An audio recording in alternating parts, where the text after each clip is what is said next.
Feel free to what now? Feel free to mingle. Talk. To mingle. It's going to be fun. Just no swearing. Just Just no Which swearing. makes it really difficult for me. yeah. Means you have to consciously think about every like fifth word. Yeah, at least. Usually it means I try to think in Spanish and then say it in English. Actually, probably more foul if that were the case. So as they send, is there a set number of questions that populate on your screen, or they can keep throwing in so it becomes like a list Yeah, of 10 they keep or 20? throwing them in. At this point, it's already 10 or more, 15. It may actually get to where it's, because we got a lot of catch up to do, so if they start pouring in, I'm a little bit worried about. And Joe, we want to tell them to sort of pace them, because they filled the queue there's like 15 questions in here now. I'm a little bit worried about getting through those 15 if we got 15 more in the next 2 minutes. We'll do the rapid fire segment. Oh, Yeah. just pacing. Yeah. Yeah, feel like you have to. I'll do my pacing, but if they can pace them into the queue, that would be helpful. You can too. pace it, and we may address them. Yeah. By Yeah. answering other questions, we may answer. A lot, yeah. Of course, there's lots of overlap, right? Which is basically lots of questions around, how do you do it? Right. How don't you give up? Just do it. Brooke, how do you incorporate beer? That is one of the questions. Is it really? Yeah.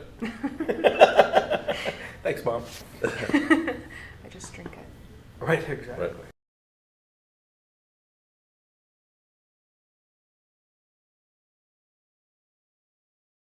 Directly under the tap. Yeah. Trying to tell us we're on.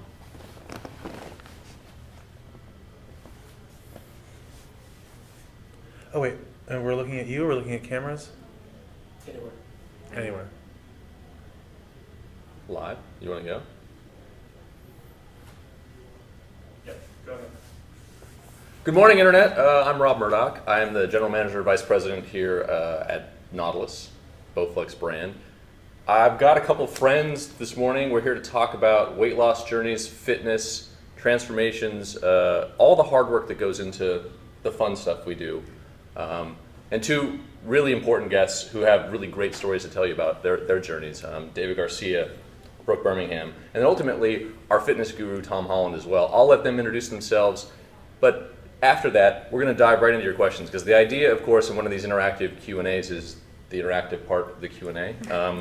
Both David and Brooke have lots of fans online. They have really big social media presence, so they've already got questions pouring in. You guys keep them coming. The idea, again, is to answer your questions in a way that we might not otherwise get to, live and in person. So with that, David, tell us a little bit about yourself.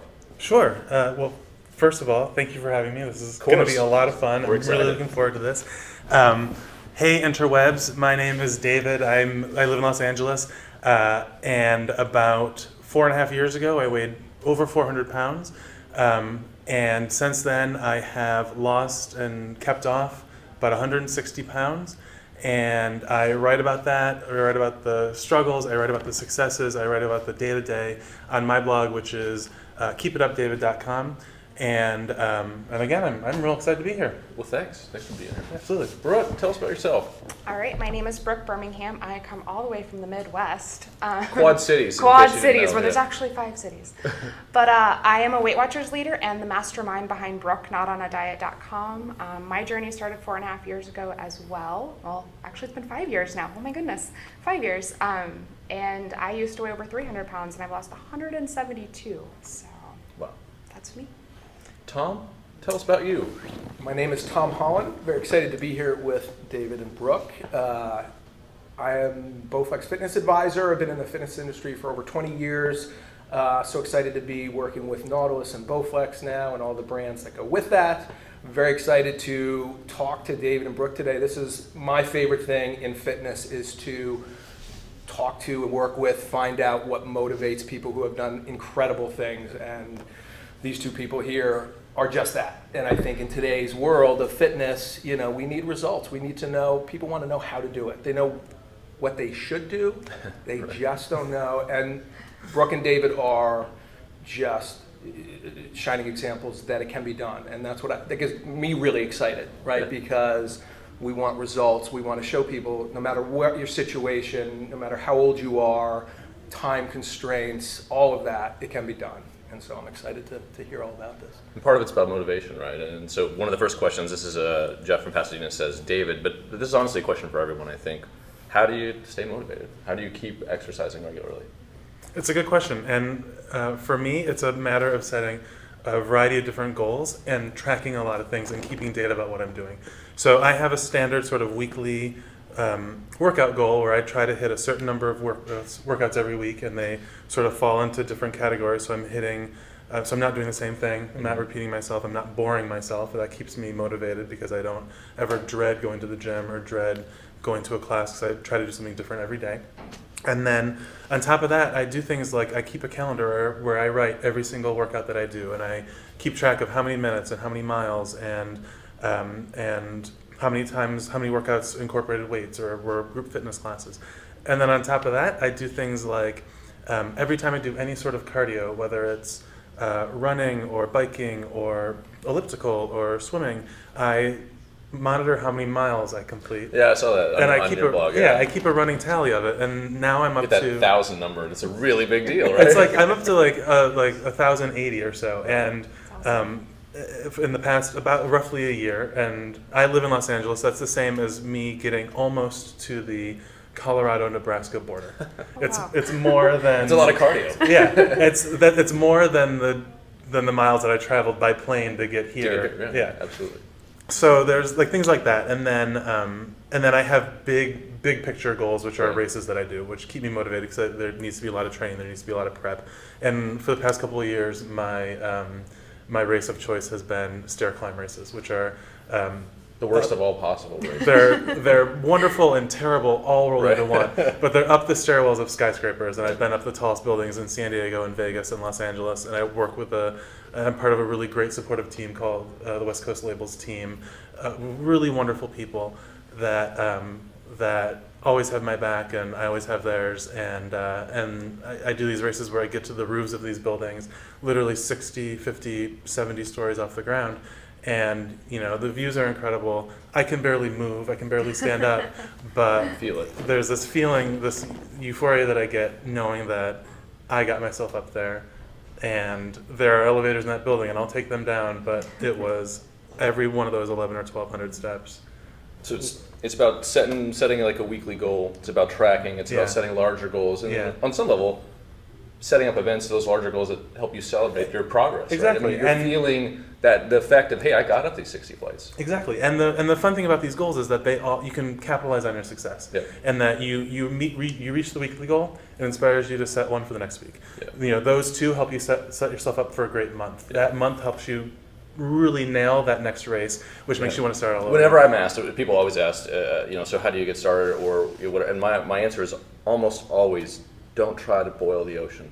I mean, there's so much that you want to go accomplish, and if you set out the goal of, I'm going to accomplish all of that, it's start overwhelming. small, take a step, Oh, yeah. one step. And so I what know about that you, Brooke? I mean, she has a great way of doing it. She put it on her blog a couple weeks ago. It's awesome. So I am all about the small things. Right.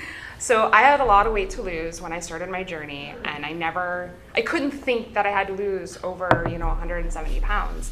So I started with small changes. Like I decided not to eat breakfast at Burger King every day. I decided not to do this, and setting those small goals and then rewarding myself for those tiny goals. And What were the rewards? I'm a girl, so magazines, lipstick, nail polish. When I hit 100 pounds, I actually just bought a bike and some workout clothes. So I always rewarded myself. That was like going to help me along my journey, but also fun things as well. So yeah, small goals definitely keep me motivated. I'm in the maintenance mode right now. I still have goals that I set to keep me going, like trying a new recipe every month, or things like that. So. Consistent with what you see, Tom? Like, when you I want see to say, success. there's such great information. Yeah, Jess right. was so rapid fire, but David had 4 points that are crucial to success. He started by saying, and I love that the goal was not how many pounds to lose a week or anything like that. It was just, and this is my goal for most of my clients, number of workouts. That's it. I'm going to do 3, 4, 5 workouts a week, whatever the number is. And that way you have flexibility. That way you feel like you've accomplished something. And it's a simple, great goal. So phenomenal. Then he said he mixes it up. So crucial. It's always amazing to me. You do the same thing, expect different results. Definition of insanity. Plus, it's really boring mentally. So that was like his second thing. So smart. Those two things right there. His third thing was he tracked, right? And we forget what we do. We all do. So you go, wait a minute, oh my gosh, I've done 50 miles in 2 weeks or something like that. How amazing. So that third thing, because again, we forget what we do. So we can look back and go, oh my gosh, I hit my goal, I did this, I forgot I did this, amazing. And then his fourth one was the big goals, right? Because then we have a purpose. I've done an insane number of races, not because I like swimming, biking, running, anything like that, because I need goals too. I need a reason to go to the gym. So those four things are amazing. And then Brooke's point about, I would say there are no small steps in fitness. There are only small steps too. Like we can't do big steps. Big steps are, if we go on these crazy diets, those big steps, 1 step forward, 2 steps back. So the small steps over time, that gets us to the finish line, right? It's a lifestyle Small after all, steps. right? I mean, it's a change. And small steps in are everything. doable, but we're such a society where I want to lose 10 pounds this week, I can do this. No, the small steps over time don't change your life dramatically. And it's all about self-efficacy. Suddenly start feeling good about yourself, right? You're like, I feel good, I did this, and it just builds on itself. So that was an amazing, right there, like the secrets. Okay, we're done with this race. That was easy. Internet, we've problem solved. But that's it. Those are the things, that I think so many people take for granted, and those are the secrets right there. So there are a lot of specific questions in here, and keep them coming. I appreciate this. Around, is it better to work out in the morning or in the evening? Is it better to do this? I'm 60 years old and I have a specific problem, so I want to preface all of this with nobody here's a doctor. And one of the things that I would say to everybody is if you have specific physical issues, honestly, if you're just thinking about starting down this path, it's always great to start with a physician, somebody who's got a professional background can help advise you on what to do. That said, my guess is, what works for you is going to be different than what works for everybody else. So let's talk about that for a little bit. We'll start with you, Brooke. What was different about what you did versus other people you see who are succeeding? Yeah, you said it right there. Everybody is different. It's what works best for you, what's going to work in your time period. I used to work during the day, so I'd work out, or I'd get up at 5:45 in the morning, get my workout in, go to work, be done for the day. Now I tend to work evenings, so my days are mostly free, so I work out whenever it's convenient for me. And you work out at home. Yeah. That's one of the differences. I know, David, yes. among other things, you're working out in the gym. All of my weight loss, all of my journey, I've worked out at home. I've never owned a gym membership or anything, so I relied on the DVDs, finding workouts on the internet, my bike, walking, things like that. So, but yeah, it's all about what works best for you. I don't think there really is. If you're getting a workout in, you're doing great, right. No matter what time. If you're burning calories, it's good calories. Yeah. Right. What about you, David? I tend to not look for excuses to not work out. Yeah. It's like you can have conversations about, is it better in the morning or in the daytime or evening? Is it better before or after you eat? Yeah, but it's like, right. you're going to work out, you're going to do something good for yourself. Then just do it and have fun and find something that works. And, if you're just starting off, for me, it was one of the first things I started doing was just going for a walk before I left the office. And I've had the opportunity to work on some really big campuses where, I could leave my car and just walk and not worry about traffic and not worry about, really safety for that matter, Right. and have a 45-minute walk. And it was, it was physical, so it was a great thing to do. It also cleared my head. It had these astronomical effects, mentally and emotionally, which was when I started realizing there are other benefits to exercise than just calories. It's not just about losing weight. Right? It's not. You're right, and so it was doing that. And then when I started getting gym memberships, it was I just got to make sure I have gym clothes in my trunk, in my car, and because I know that once I get home, I'm not going to want to work out. And I'm the opposite of Brooke. I can't work out at home. Yeah. I need to separate that part of my life from every other part because So it's about separation. Yeah. Because for me, it's about so look, we're a home fitness equipment company, and we sell equipment for the home. I have equipment at home, but I often find myself even here at work going to the gym in part because it's the motivation of watching people work hard and thinking I should be working that hard. Yeah. Or let's be honest, relatively vain. We all are a little bit vain, and when you see people out there, you think, well, I want to look good, like that person looks good. And so for me, it was always motivating to be surrounded by people who were working hard. And I can do it at home, but it's so much harder for me to find motivation at home. Tom, Yeah, great examples. I love that they're polar opposites, right? I'm the gym guy. I built a nice home gym and said, "There's no one here. I need energy." Who can I show off for? I looked at it; it was nice, and got rid of it. It's now a kid's room. There's so much confusing information out there. I obviously write for a lot of different magazines, and magazines need to come up with new content all the time, which can be really confusing to people. Your question about, is it better to work out in the morning or at night? Should I do my cardio before my weights? I always say Nike got it half right. It's not just do it, it's just do it consistently. Yeah. That's the secret. And we can get really confused, and I say, your body doesn't know any different. A lot of these studies, if you do cardio before your weights, well, if you're a power lifter, sure, you probably don't want to tire yourself out. All the rest of us do what, some days I do my cardio first, some days I don't want to do my cardio first. So some days I do cardio and then weights and then cardio and then weights. So to David's point and Brooke about mixing it up, that's the secret. And it really comes down to energy burned and energy intake. And all the studies now are great for us that says, one 30-minute exercise bout is exactly the same as, 3 10-minute or 6 5-minute. Build it into your day. We keep hearing that, but I don't think a lot of people do that. 1 2 minutes here and there built in throughout the day, it adds up. It adds up. I think the other thing that we touched on is, there are these benefits beyond weight loss. And so, and a lot of these questions are about weight loss and about sort of, setting a goal and reaching it. But in the end, what I find, and the hardest thing to explain to somebody who's not experiencing this is, if you get started in it and you find something you enjoy, whether it's inside in home, whether it's DVD based, whether it's at the gym, whether it's just walking outside, if you find something you enjoy and you start to feel the benefits of it, it's a nice virtuous cycle. I mean, it's about losing weight, certainly, but it's about clearing your head. It's about getting rid of the stress. It's about separating one part of your life from another part of your life. And so I think those are critical pieces too. I'm a Weight Watchers leader, and I tell my members this all the time. Like, I'm weighing them at the scale, and they're frustrated because they didn't lose what they thought they were going to lose. And I'm like, what would you do good this week? Well, I tracked all my food and I exercised this. And I'm like, those things are going to carry you throughout. Right. Like, yes, losing weight is the ultimate goal. Don't measure it in just 1 week. But, everything else, it all adds up to get to that weight loss. And those are things that are going to carry you in the long run. So, question from Whitney in West Virginia. What would you say is the biggest accomplishment that you've made since losing the weight? And I'm not allowed to mention zip lining. It says so right there. Yeah. No, she put it there. You cannot mention zip Some lining. sort of legal disclaimer around zip lining. I went zip lining on my honeymoon, and that was like the biggest thing I did. For me, I can remember, I'm not a runner, and anybody who reads my blog knows that running and we just don't get along.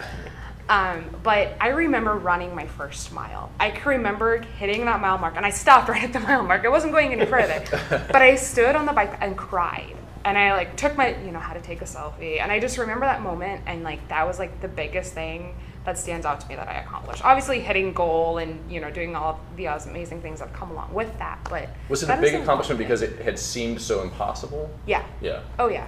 I mean, I had done the Couch to 5K program, and I was doing that, and I was one day I was just you know what? I'm just gonna run. I'm not gonna stop to do, because it breaks it up to running, walking. I was I'm just gonna run. I ran that mile, and like I said, I can remember that moment exactly, bawling. Yeah. Because at 327 pounds, running. It's a lot of work. To get a mile. I was never gonna do that. So yeah. That's awesome. What about you, David? My first big reward for myself, which was when I reached 100 pounds of weight loss, was to go to Six Flags Magic Mountain outside Los Angeles. And it was the first time in about a decade that I had been on a roller coaster. The first time since a decade prior I had been kicked off of one because the restraints didn't buckle around me. Yeah. Which was probably one of the most humiliating moments As a in my kid, life. It was college. Yeah, okay. And so I went to Six Flags and went on, a dozen or more rides over and over again, literally over and over and over again, and I can still remember that day very, very clearly as a huge testament to what I've done, and so that's always in the back of my mind. And the other thing that I sort of remind myself a lot is that I'm in a place where I can say yes to so much more that I don't think about on a daily basis. So if I have friends that are hey, let's go do this and that and this, and my first gut instinct for most of my entire life was, I don't think I can do that. I don't think that that's right for me. I don't, even of the stuff I really wanted to do, and now I'm in a place where people want to go kayaking, or people want to go, or people want to put together an just a hike up a local mountain or whatever. I'm in, let's do it, bring it on. And I catch myself still having those conversations and making those commitments and making those plans, thinking that's something I never would have said yes to.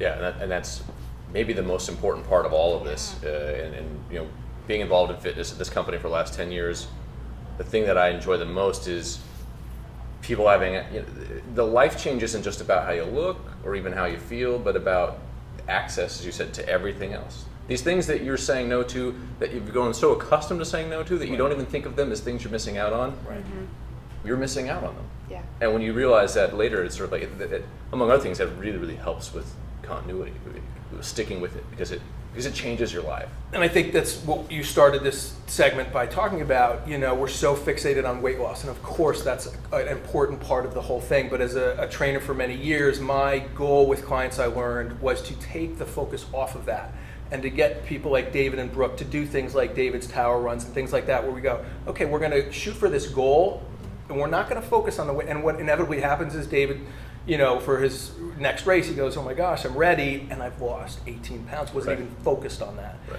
Because, and my goal, and with, Bowflex and Nautilus going forward, is to talk about what we gain, and that's what we're talking about here.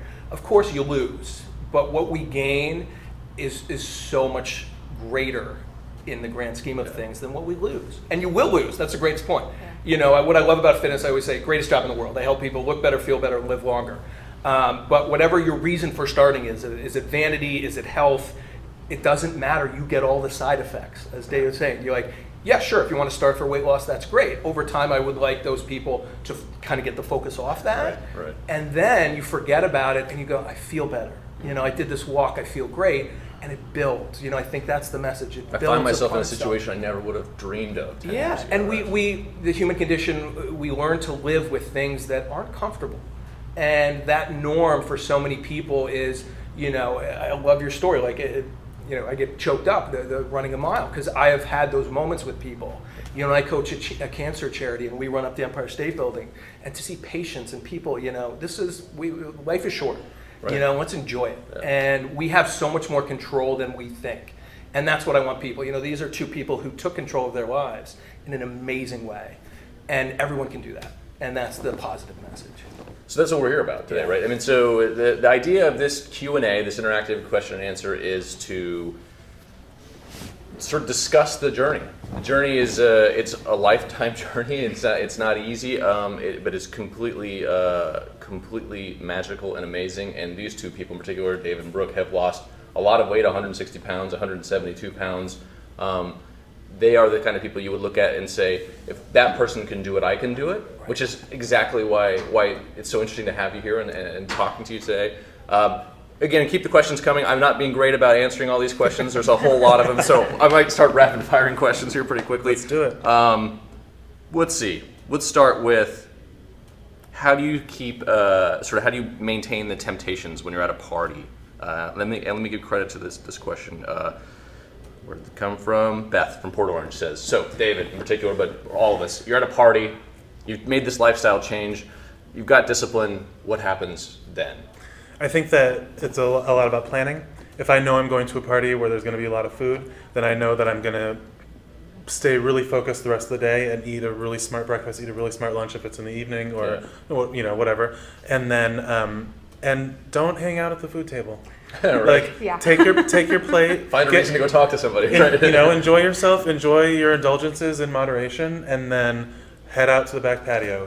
Go over to the other room, and when you're done with the plate, don't sit there and hold it. Just put it down, and have a drink to keep something in your hand that you can keep refilling all night long, and just and it's easier said than done sometimes. But if you go in with a plan that I ate really good the rest of the day, and that will allow me a treat or a couple treats or whatever, or enjoy a piece of the birthday cake or whatever, or a couple cocktails, then give yourself that permission to do that, and give yourself permission to stop when you've had your fill. Yeah.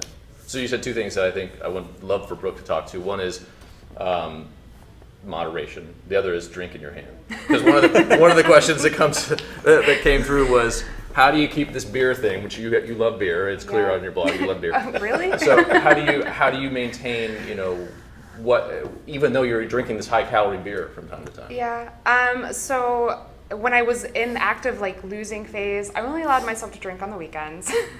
And that's one thing that I'm trying to incorporate now because my beer habits got a little crazy. I don't need meetings or anything, but I already have meetings for something else. Yeah. But I mean, it's all about balance and just kind of figuring out, I'm going to enjoy a few beers this weekend, so let's up a workout or let's not indulge over the week. It's all about moderation. And I'm a firm believer in you gotta indulge and have fun once in a while. And sometimes, like, it depends on the occasion. Like, if it's if something happens every week, don't indulge every week at that thing.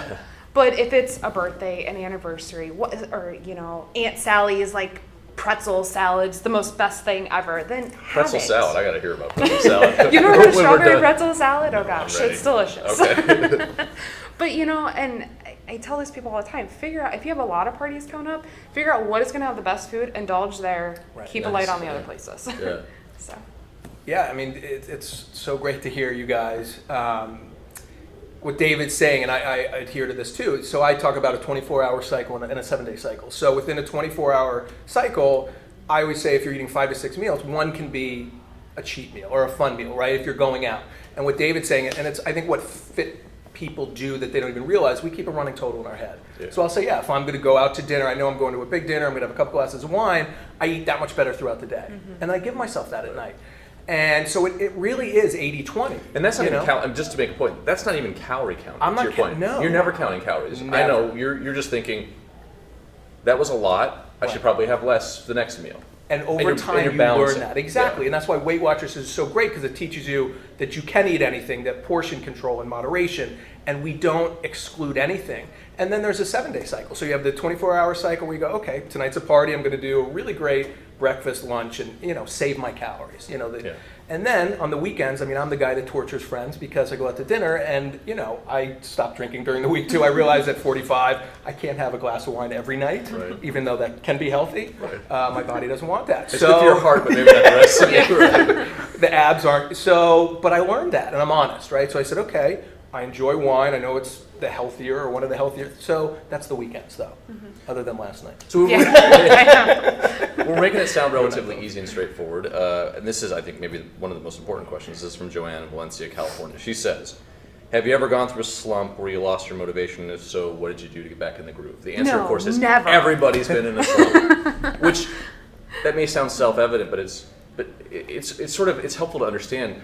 You guys didn't just start and keep going like robots and you're here today, right? So let's talk about it.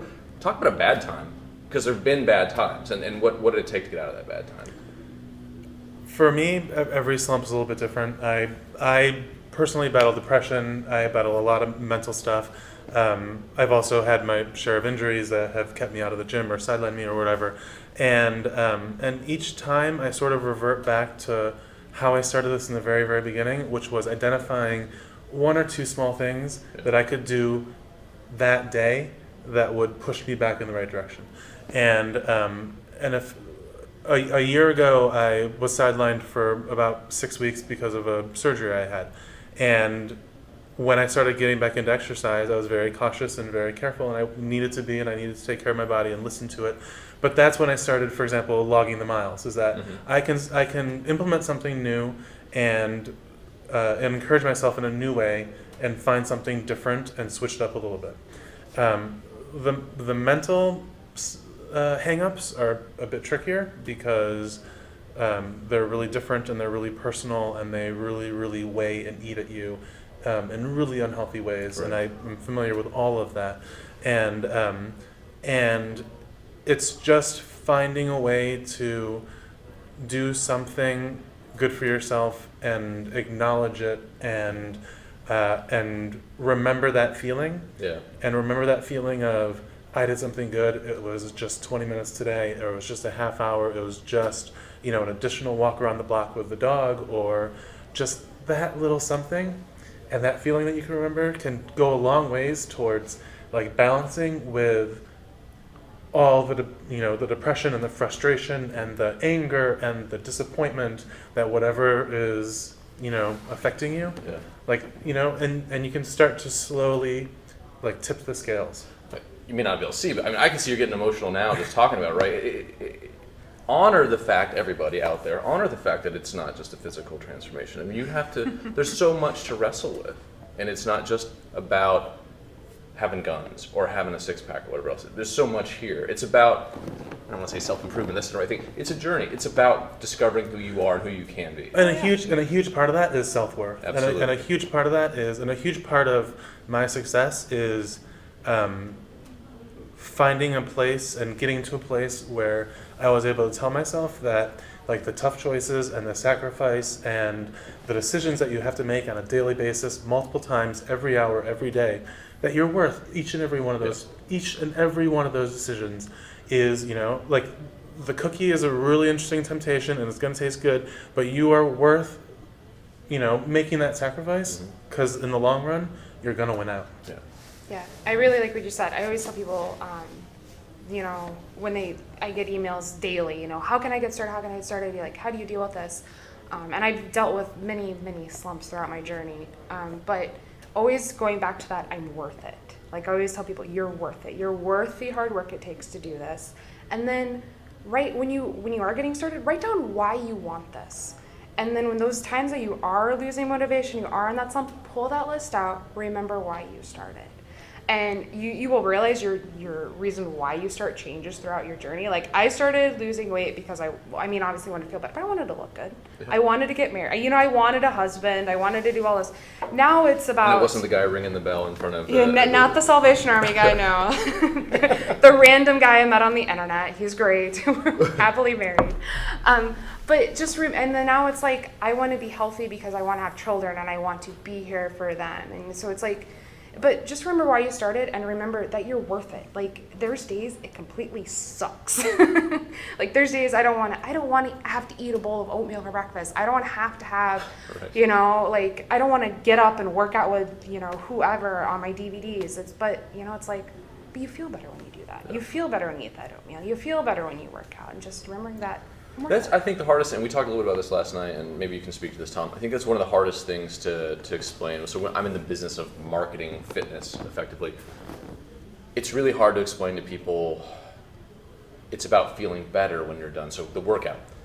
The average person who's not worked out or who's unfit and who is sort of looking at this as a mountain to climb says, workouts just wipe me out, they make me feel awful. It's just, you know, and to have that understanding or appreciation of it, in fact it's the opposite, that all this stuff is going to give you more energy and make you feel good is really hard. How do you sort of spell that out for somebody, Tom? I mean, it's hard, right? And that therein lies the $1 million question. And I think just to go back a little bit, there is no perfect. There is no, I don't even believe the term slump, right? Life is about peaks and valleys. Yeah. You know, I go through depression, you know, when you run as far as I do, yeah. There's a reason for that, right? So I get it, you know? Yeah, anybody you know who runs a lot has their own issues, right? Yeah, we're running from something, right? I used to say it was cheaper than therapy, but it's not. So I get it, and that's, you know, the motto of my company is believe in yourself, and that is what we're talking about here. And that's my greatest reward is helping people believe in themselves and to get to the point that David and Brooke have gotten to. And it's hard and it's frustrating and people fight you and they get angry with you as a trainer. And you know, I've learned over the years not to take it personally, and everyone's different, but to teach them there are no slumps. You know, we were talking earlier, you know, I do triathlons, I detest swimming. I'm not, you know, but it was a goal for me, and it, you know, back when I was 30, it was a thing for me to get out of a dark period, and you know, it's infectious. And I would argue that these two will never go back because they've tasted it. Right, and sure, we gain weight, we lose weight, we all do. But you realize that even injuries, that's an opportunity to do something different. You know, when I've client who throws out their back, I go, okay, we're going to focus more on your eating now, we're going to do some stretching. So there are bumps in the road, but they're almost excuses to mix up your routine. Yeah. So it's reframing, you know, it's taking these, you know, again, roadblocks, potential downtimes and going, okay, I just need to reframe it, I need to do something different. You know, the fittest guys in the world, the fittest women in the world go through the same things. Yeah. And we just learned that, okay, I'm going to feel bad for myself for a couple minutes, and then I'm going to go out and make myself feel better. Right. You know, and that's the difference. So if you're just joining us, that was Tom Holland, our fitness expert, Team Holland. This is Brooke Birmingham of Brooke notonadiet.com, is that right? Yeah. David Garcia of keepitupdavid.com. Those two have lost a lot of weight. Tom has not lost a lot of weight, but helped a lot of people lose a lot of weight. Why is he here? Right, exactly. He's the odd man out.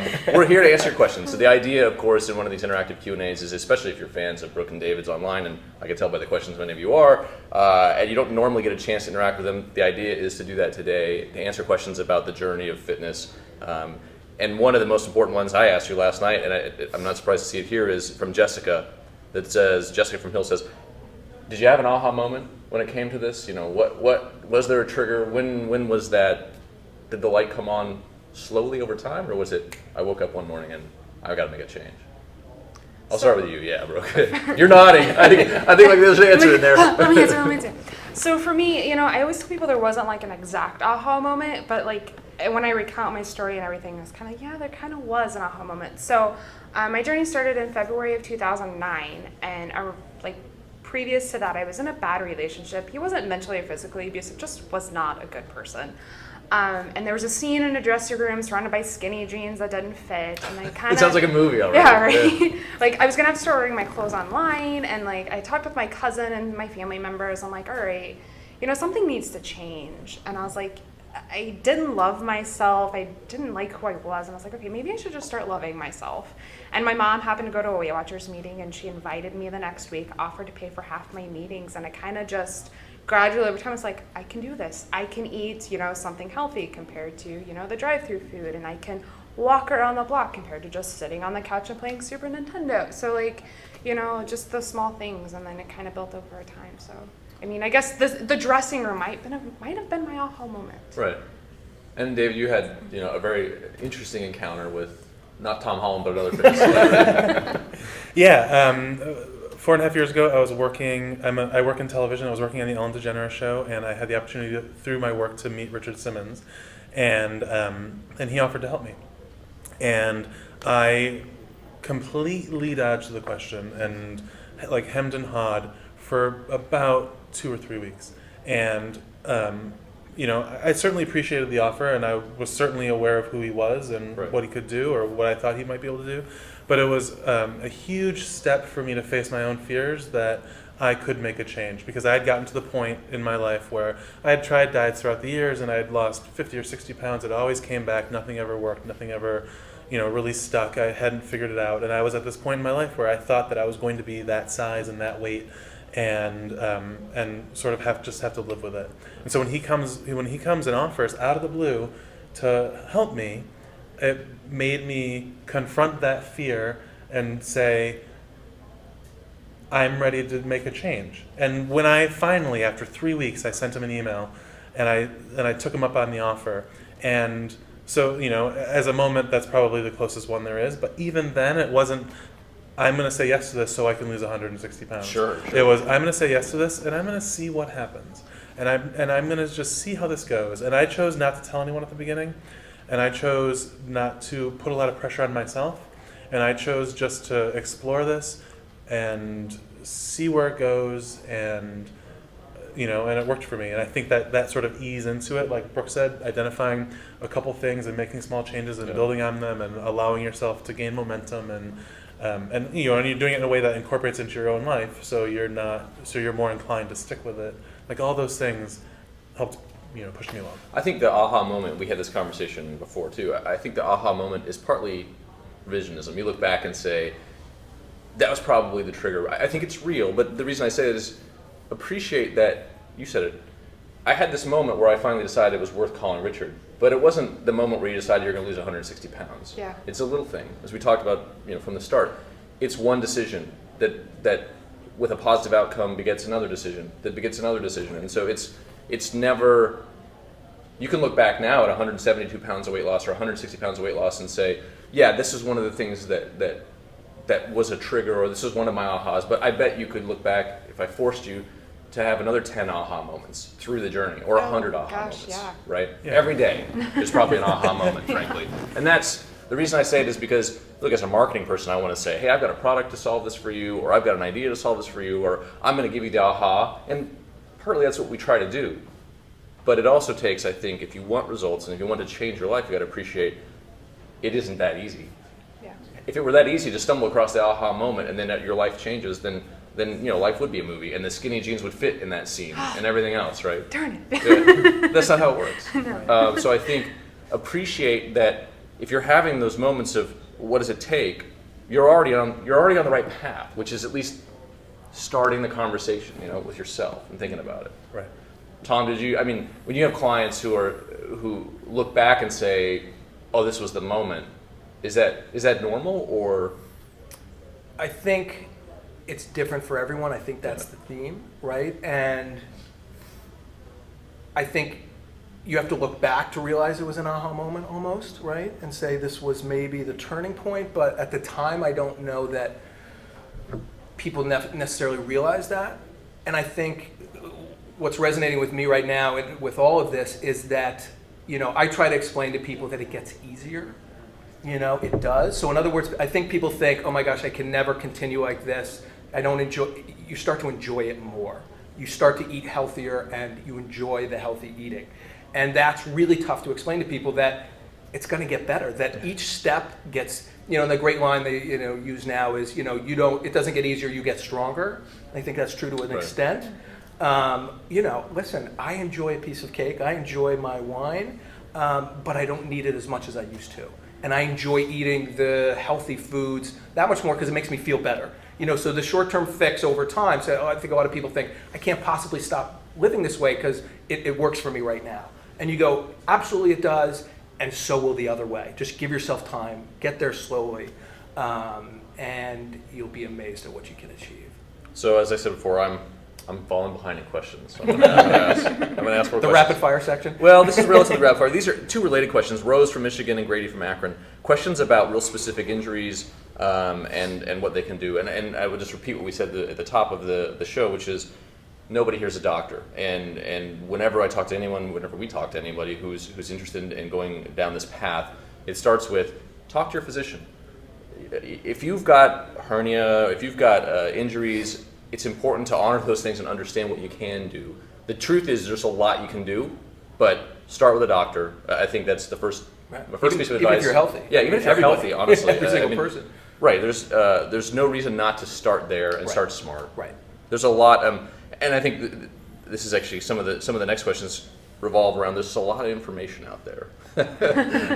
Some of it's good, some of it's really bad. Right. What are the sources of information that you've relied on that worked for you? And Brooke, among others, it's Weight Watchers for you that's worked. But what about you, David? When you started, you go to the internet and because this wasn't that long ago, there was an internet and all that stuff was there. You search for weight loss, you'll get 10 million answers. What sources have worked for you? Richard was one of them, obviously. Richard was one of them. I think that if you plug in something like weight loss, you're going to get a bazillion trillion results, right. And it's just going to be as overwhelming as the question. So I think that if you were to really pinpoint your search, what is a healthy way to, what is a healthy breakfast? Yeah. What is a low impact exercise I can do if I have bad knees? So this is really small steps again, right? Yeah. Just pick one of those small steps. Pick those, and then start reading, and then and I don't think that. I have a strong research background, and my tendency is I don't really have go-to sources. I tend to read a ton of information and sort of see what the consensus is, and then usually adapt it or modify it for my own needs. So it always sort of changes and shifts. But if you can really identify exactly what you're looking for, which is hard at the beginning, then that's going to be a huge help. And then the other thing is talk to the people around you. Like they're the ones that know you. They're the ones that are going to know. They're going to have ideas.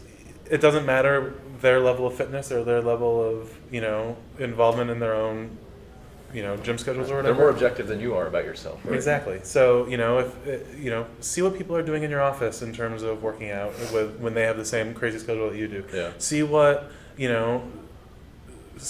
look at what people are eating for lunch that are healthier than you, and just sort of pay attention, and don't be afraid to try things. That's the other thing is one of the things that I love to do is go to a farmer's market, go to a specialty grocery store, and find a piece of produce that I've never literally heard of before that's imported from somewhere or some specialty variety. Yeah. And I don't know what it is, I've never heard of it. I'll buy it, bring it home, research it then, and figure out what to do with it. And and just have fun with it. And I don't like it all, but I like a lot of it.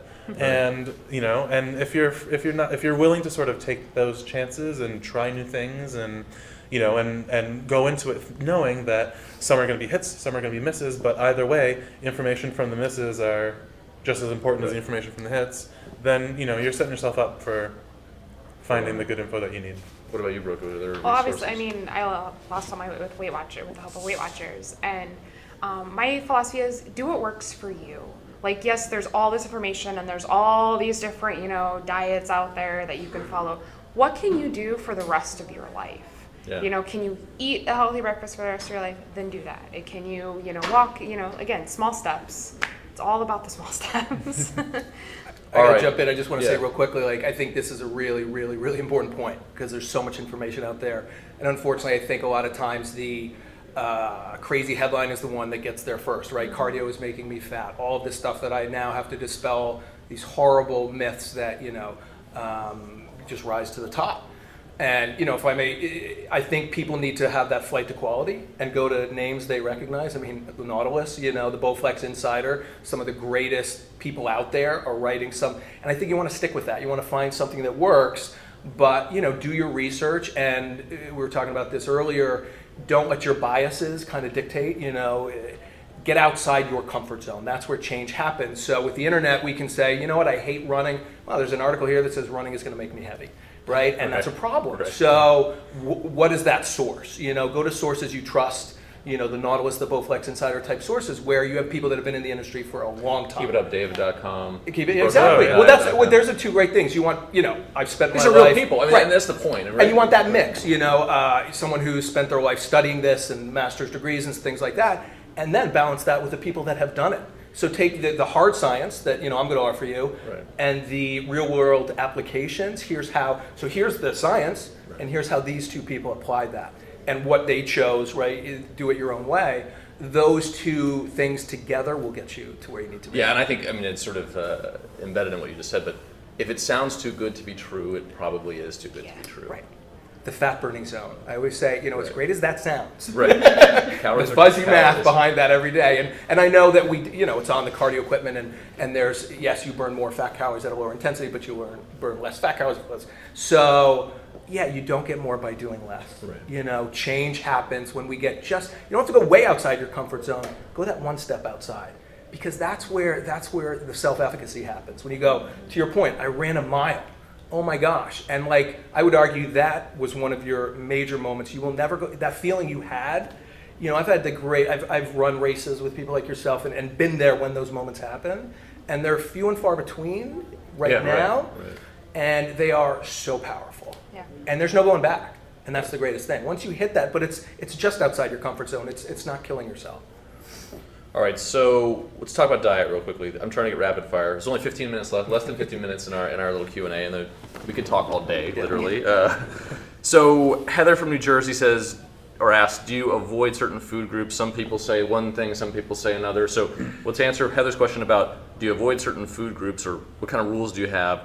And then another from Gary, which I think is really interesting, which is, what's your go-to meal and what's your cheat meal? So 3 questions in one. What are the rules? What's your sort of regular go-to meal, and then when you cheat, what's your cheat meal? David. Okay, rapid fire. I haven't eliminated any food groups. As soon as I eliminate something in its entirety, I start craving it. Yep. And so that's a problem. So everything in moderation. Go-to good meal is typically a salad, because within that spectrum there's a huge variety, and it can literally throw what I have in the kitchen drawer, in the fridge drawer, can go into a salad. And it's a great way to get greens, it's a great way to get protein, mix and match. You can have 1,000 varieties and it's all salad. Cheat meal, everything under the sun. You don't discriminate.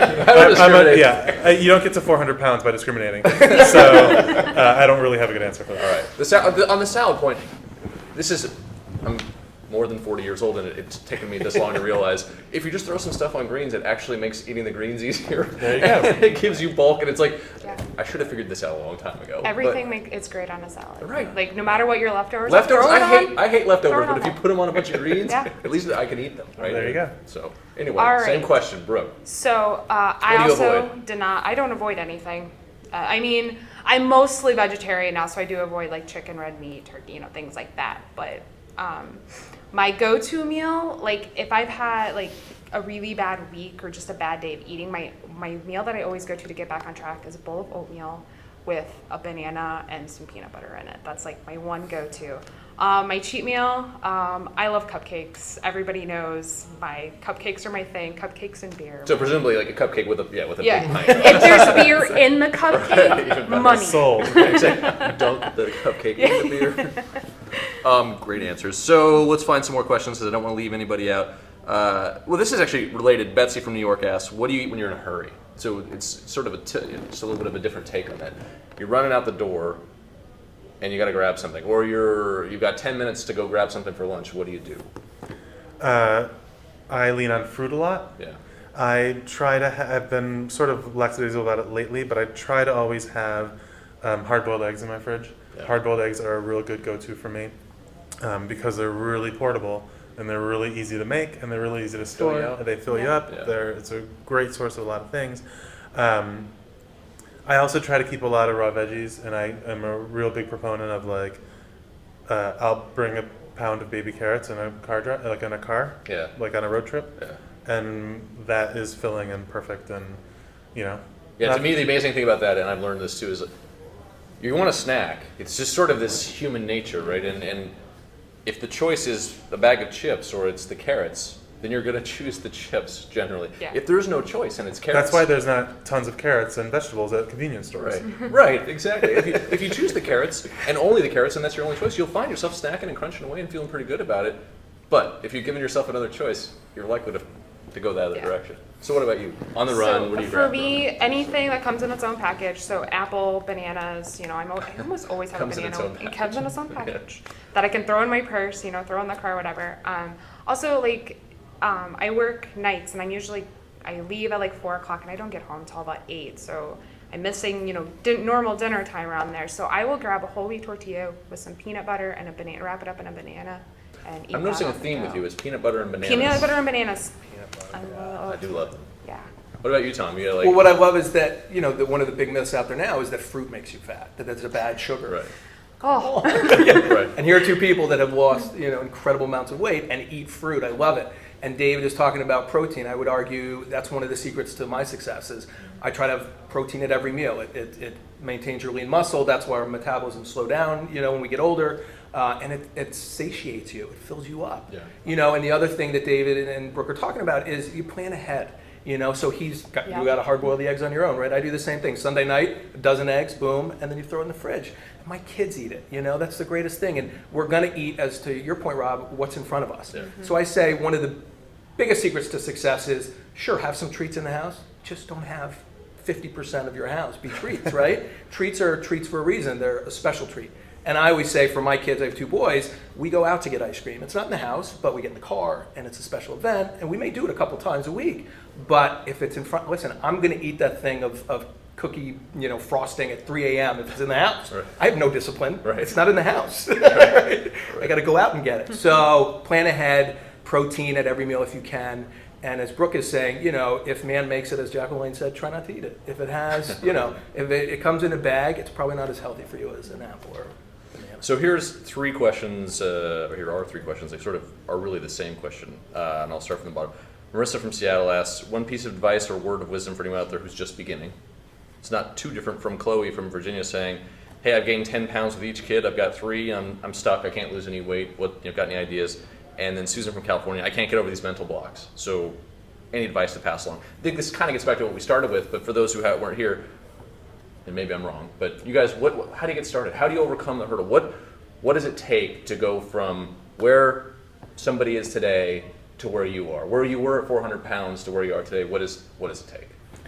I think that the big thing the big piece of advice I would give all 3 of those people would be to really focus on it as a process, as opposed to some sort of, instantaneous success, or, don't, the numbers on the scale are going to be a big indicator of how you're doing, but it's not the only indicator. If you start working out, you may not lose pounds at the rate that you're going, but you'll find that you can exercise longer after a couple weeks. You'll find that you'll have more energy throughout the day. Sleep better. You sleep better. You'll find, your lungs and heart are improving and strengthening vastly, and you have no idea that's happening because you can't see any of it. Right. But if you embrace it as a process and accept that, the bigger picture is you're getting healthier, even if the numbers on the scale aren't reflecting that immediately, or you're in a slump or you're plateauing. Like if you're plateauing and you keep working out and you keep eating healthy, you're just keeping your body primed, so when it's ready to drop the pounds, it'll be in a position to do so easily and quickly. You don't need to start over, you don't need to, regress. And so that's sort of what I would say. Little steps. Yeah, I mean, I think that's like the theme here. Little steps add up to big stuff. And then also, start writing down what you eat. Yeah. Like, just being aware of what you're putting in your mouth sometimes is just, all you need to be like, okay, I eat a lot of crap. Right. I can maybe make a switch for breakfast or lunch or something. So just, paying attention to what you're putting in your mouth helps a lot. Tom, in your years of training, what do you All say? those are, exactly what I would say, and just add to that, David's, and Brooke, I don't know if you're doing event type things, but those help. Not everyone needs to do them. And what I love, and I talked about it quickly, so I coach a charity, and we have a bunch of different events, including Empire State Building Run Up. Have you done it yet? Not Empire State. Okay, you're in this year. So be ready. But those types, so taking a fitness goal and attaching a charity component to it, to me, is like the biggest win-win possible, especially when it's like a cancer thing like I coach.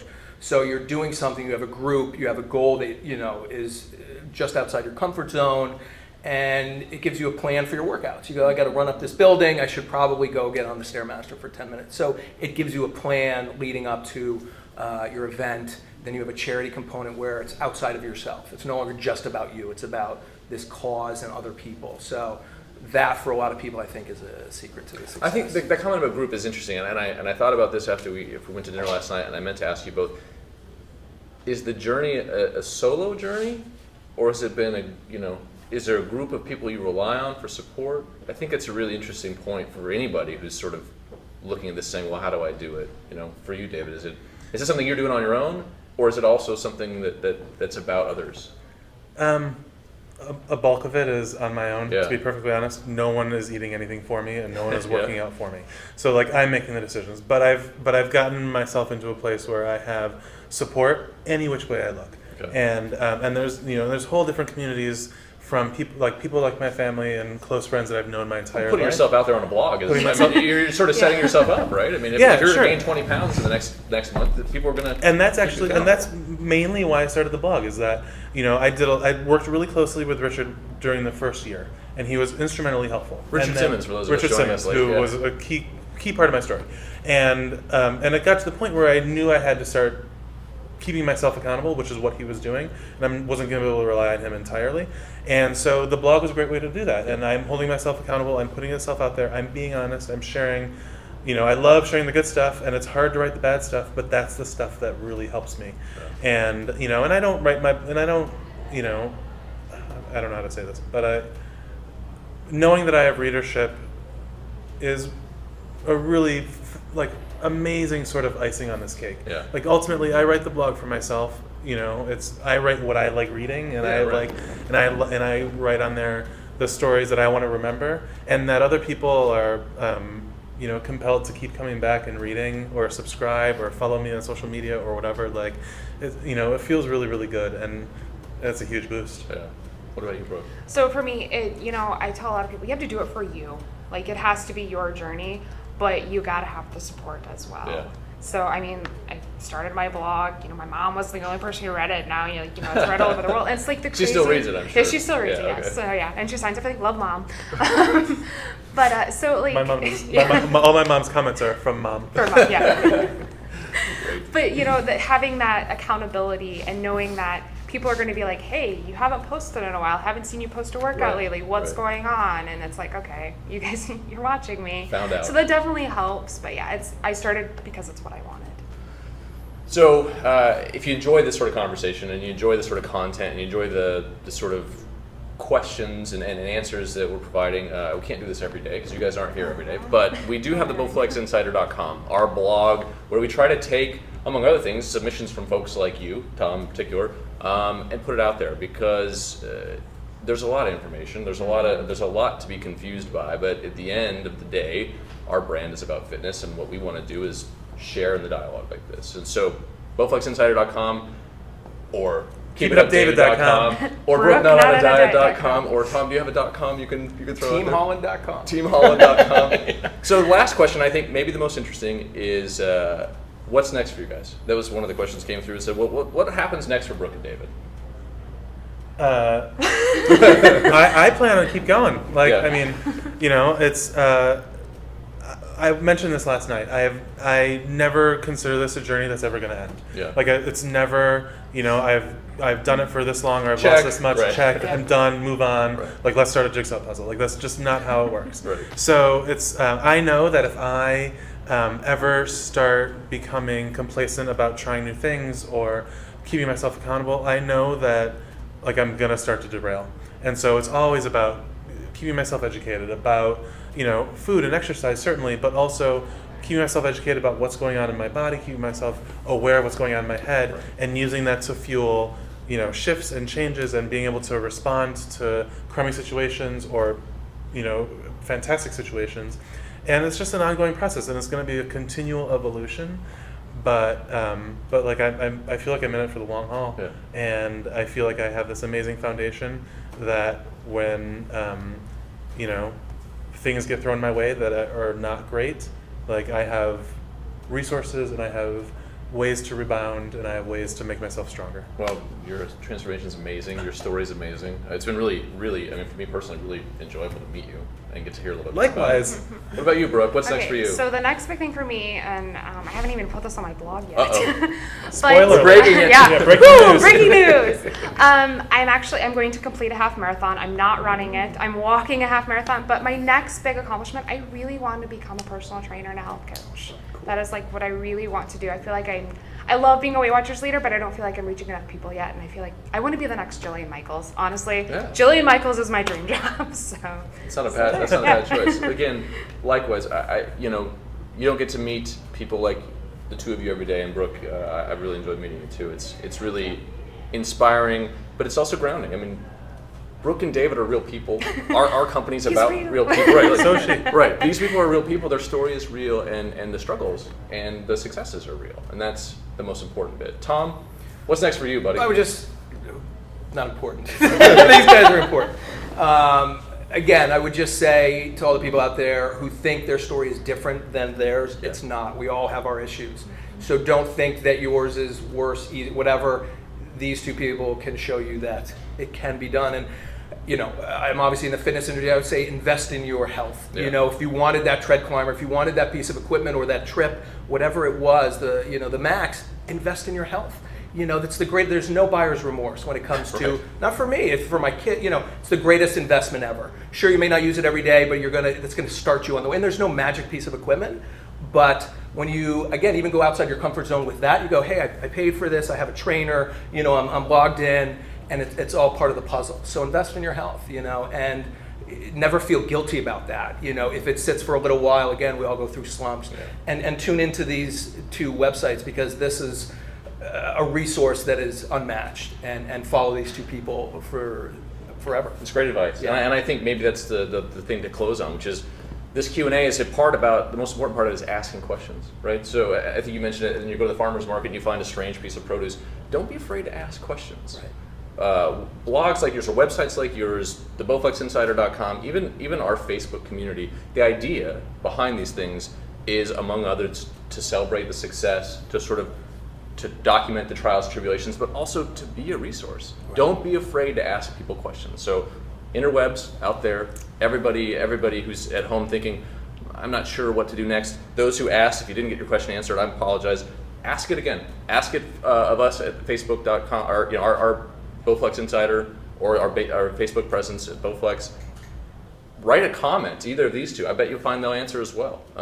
I answer everything that comes my way. Yeah. Yep. So with that, I think happy day. Get back to your life. Hopefully we've inspired you a little bit. These two have obviously been very inspiring and will continue to do that in their online presence and in the real life presence too.